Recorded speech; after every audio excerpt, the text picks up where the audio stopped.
Hi all. അപ്പോൾ ഇന്ന് നമ്മൾ വൈകുന്നേരം പുറത്ത് ചുമ്മാ നടക്കാൻ ഇറങ്ങിയപ്പോൾ എടുത്തൊരു കുഞ്ഞു വീഡിയോ ആണ്.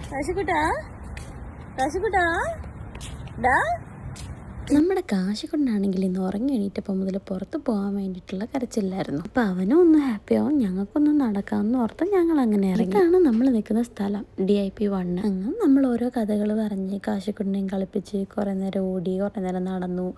അങ്ങനെ നമ്മളൊരു ചായയൊക്കെ കുടിക്കാമെന്ന് വിചാരിച്ചു.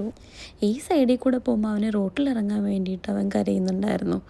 അങ്ങനെ അവൻ്റെ കൈ മുറുകെ പിടിച്ച് നമ്മൾ നടത്താൻ തുടങ്ങി. ഇത് നമ്മുടെ ഇവിടുത്തെ ബസ്സാണ്.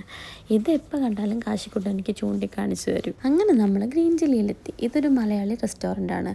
നമ്മൾ പണ്ട് മുതലേ ഇവിടെ വരാറുണ്ട്. ഇവിടുത്തെ ഫുഡും കാര്യങ്ങളൊക്കെ നല്ലതാണ്, നമുക്ക് ഒത്തിരി ഇഷ്ടമാണ്. നമ്മുടെ റൂമിൻ്റെ അടുത്തുള്ള ഒരു ബെസ്റ്റ് റെസ്റ്റോറൻ്റാണ്. ഇപ്പോൾ വിളിച്ചാൽ ഇവർ സാധനങ്ങൾ പെട്ടെന്ന് തന്നെ കൊണ്ടുതരും. അവിടെ എത്തിക്കഴിഞ്ഞപ്പോൾ കാശിക്കുട്ടനതേ അവർ നാരങ്ങ മിഠായി കൊടുത്തു. അങ്ങനെ ചായ കുടിക്കാൻ പോയ ഞങ്ങൾ ചായയും കട്ട്ലേറ്റും പിന്നെ വിത്ത് കപ്പ ബിരിയാണി അങ്ങനെയാണ് ഓർഡർ ചെയ്ത് കഴിച്ചത്. അങ്ങനെ അതേ ഫുഡടി കഴിഞ്ഞ് ഞങ്ങൾ നേരെ അവിടെ നിന്ന് ഇറങ്ങി. ഇതിന് നേരെ ഫ്രണ്ടിൽ ഒരു ഫ്ലവർ ഷോപ്പ് ഉണ്ട്. ഇപ്പോൾ തണുപ്പായത് കാരണം ഒത്തിരി ഫ്ലവേഴ്സ് ഉണ്ട്. നൈറ്റ് ആയത് കാരണം നമ്മൾ അതിനുള്ളിലേക്ക് കയറിയില്ല.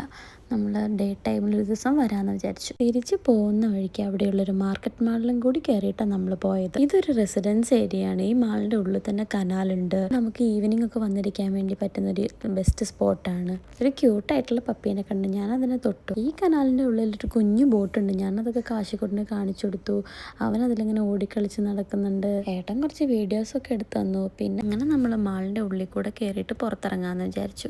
നമ്മുടെ കയ്യിലുണ്ടായിരുന്ന ബോട്ടിലൊക്കെ അവിടെ കളഞ്ഞ് ഉള്ളിലേക്ക് കയറാൻ വേണ്ടി നിൽക്കുകയാണ്. കാശിക്കുട്ടിന് അതേ മുന്നിലോടുന്നു, കൂടെ ഞാനും. നമ്മൾ നടന്നു പോകുമ്പോഴവന് എസ്കലേറ്റർ കണ്ടത്.